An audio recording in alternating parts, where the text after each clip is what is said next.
Salut à tous, aujourd'hui je suis sur un Xara, c'est pas un Xara Picasso, c'est Xara classique hein, en berline. Voilà, donc en fait je fais une opération qui est somme toute banale, sauf sur ce modèle là qui est particulier. Donc en fait j'ai changé les rotules et biellettes de direction côté gauche, donc c'est vraiment simple, c'est classique quoi, ça fait... pour ceux qui connaissent, c'est voilà. Donc c'est ça une biellette de direction. Ça se vise dans la crémaillère de direction. Ensuite, il y a une rotule qui vient se mettre ici. Voilà, avec un filetage. Et ensuite, ça finit là. Voilà, donc en gros, il faut tout dégripper, tout enlever et il faut remplacer le soufflet. Sauf que, sur toutes les voitures que j'ai fait jusqu'à là, généralement, le soufflet gauche, il est identique au soufflet droit. Sauf que là, pas du tout. C'est vraiment spécial. Et en fait, j'essaie de vous montrer... Alors, ça serait mieux avec la lumière. Alors, tac, comment on fait déjà? Voilà. Si ça tient, ça veut bien tenir.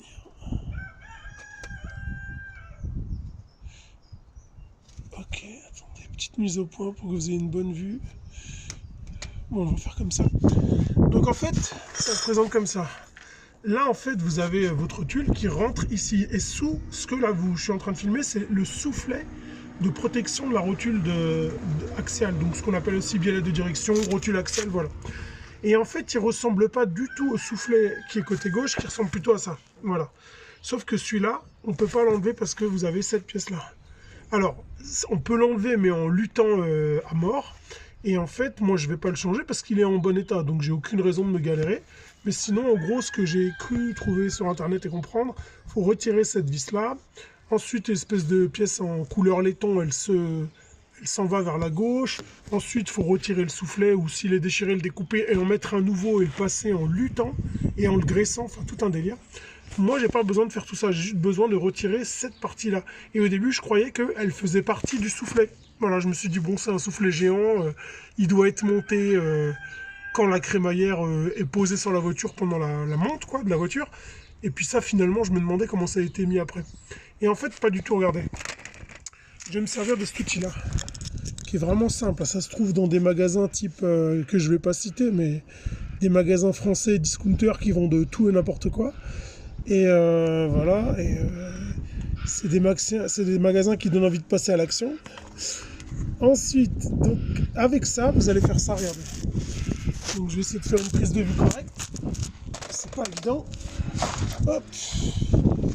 Donc en fait tout simplement, parce que j'ai vu une vidéo mais qui n'était pas super expliquée, et du coup j'ai galéré, et là je vais vous montrer comment on fait.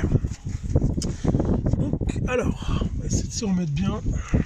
Alors, évidemment si la vidéo elle arrache. Donc désolé pour les petites prises de vue. Ouf. Alors, tac. Donc en fait, ici, on va se mettre comme ça. Et regardez, la pièce là, donc là, regardez. Là, c'est métallique.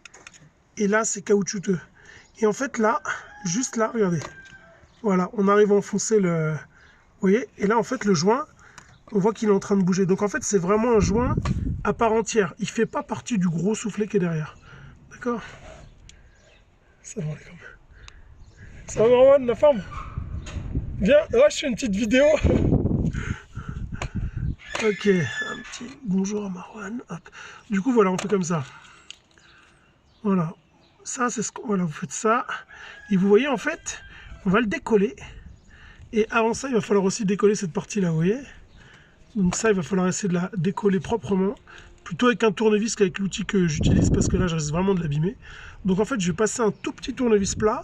Essayer de le sortir, comment je ne sais pas trop, je vais graisser derrière cette partie-là. Ensuite, je vais essayer d'agripper cette partie-là et de la sortir. Et ensuite, ça devrait aller parce que regardez, il bouge. Je pense même qu'il peut tourner maintenant. Bon, difficilement, mais normalement ça devrait. En tout cas, voilà. Là, j'arrive même à le choper avec mes doigts. Et en fait, une fois qu'on a retiré ça, ensuite on utilise l'outil classique. Vous savez, ça fait une espèce de long cylindre dans lequel on va on va l'enfiler en fait dans la rotule et puis on va la dévisser, on va mettre la nouvelle et on remettra le nouveau joint. Donc voilà. Donc ceux qui galèrent avec le côté droit pour changer une biellette de direction ou rotule axiale ou biellette, ouais c'est ça, rotule axiale ou biellette de direction, ça porte plusieurs noms en gros. Et ben vous faites ça. Donc en fait vous mettez un petit peu de dégrippant histoire de peut-être décoller un peu le joint, mais c'est peut-être pas nécessaire.